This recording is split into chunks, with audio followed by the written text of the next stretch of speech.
আসসালামু আলাইকুম সবাইকে, কেমন আছেন সবাই? এইমাত্র আসলে আমাদের শেষ হলো আমাদের প্রোগ্রামিং হিরোর একটা ইন্টারনাল হ্যাকাথন। তো হ্যাকাথন আসলে শেষ হয়েছে, কিন্তু তার সাথে কিছু কথা থেকে যায়। যে প্রজেক্টগুলো খুব ভালো পারফর্ম করেছে, সেই প্রজেক্টগুলো যখন ইভালুয়েট করা হয় তখন আসলে কোন বিষয়গুলো দেখা হয়, একজন জাজের মাথায় আসলে কী চলে।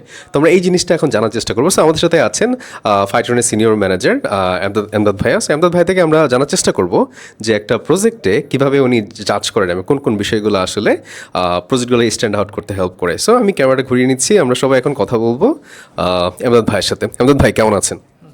হ্যাঁ, আলহামদুলিল্লাহ। আসসালামু আলাইকুম সবাইকে।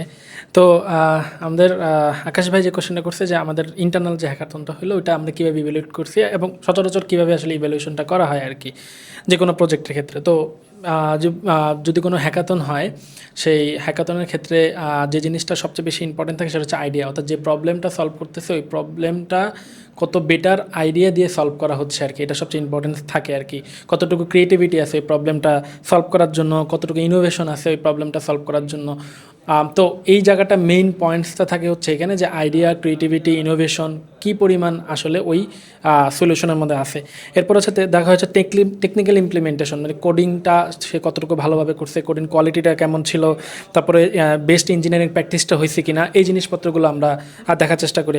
আরেকটা হচ্ছে ফাংশনালিটি থাকে, কমপ্লিটনেস কতটুকু থাকে। অনেক সময় দেখা যায় যে আমরা কোনো একটা প্রজেক্টের ফিচার করতেছি, সেই ফিচারটা মানে কমপ্লিট না, জাস্ট কোনো রকম করে আমরা হচ্ছে এটা হয়তো বা ডিপ্লয় করছি অথবা হচ্ছে এটা সাবমিশন করে দিছি। তো সেক্ষেত্রে কিন্তু ওইখানে কিন্তু একটা ভালো রকম মার্কস কাটা যায়।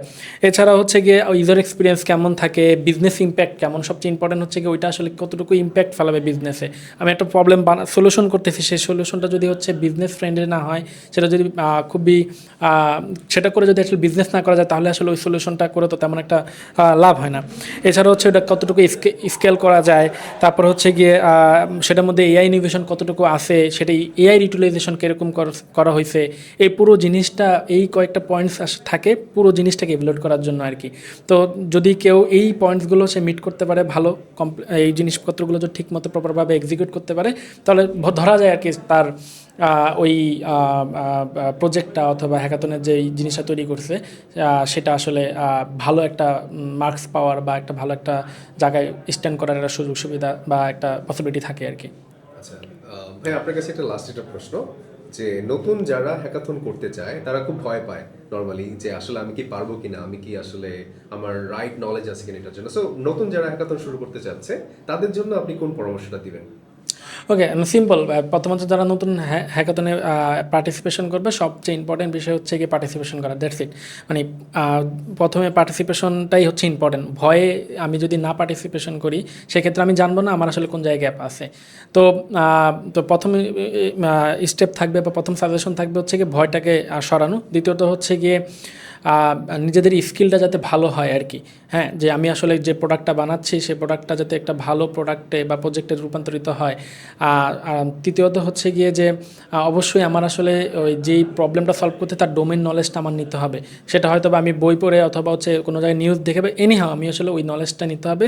নিয়ে ওইটার ভিতরে বিজনেসটা আসলে কেমন হইতে পারে সেই দিকে খেয়াল রেখে তারপরে হচ্ছে প্রোডাক্টটা বা প্রজেক্টটা বানাইতে হবে আর কি। তো ভালো করার ওয়ে হচ্ছে এটাই, যে ওই কাজটাকে ওনারশিপ নিতে হবে, ওনারশিপ নিয়ে কাজ করতে হবে এবং হচ্ছে পার্টিসিপেশন করতে হবে। আর সব মোস্ট ইম্পর্টেন্ট হচ্ছে গিয়ে প্রেজেন্টেশনটা থাকে। তো প্রেজেন্টেশনটা যাতে খুব ভালো হয়, যাতে যে জাজ থাকবে, জাজকে যাতে সঠিকভাবে জিনিসপত্র বোঝানো যায়, সেইটা যাতে হচ্ছে গিয়ে সেই স্কিলটা যাতে থাকে, তাহলে আশা করি হচ্ছে হ্যাকাথনে ভালো করা যাবে আর কি। থ্যাংক ইউ সো মাচ ভাই আপনার সময়ের জন্য। ওকে, মোস্ট ওয়েলকাম। অনেক এলোমেলোভাবে বলছি, সবাই আসলে এটা স্ট্রাকচার করে নিয়ে এগিয়ে দিয়ে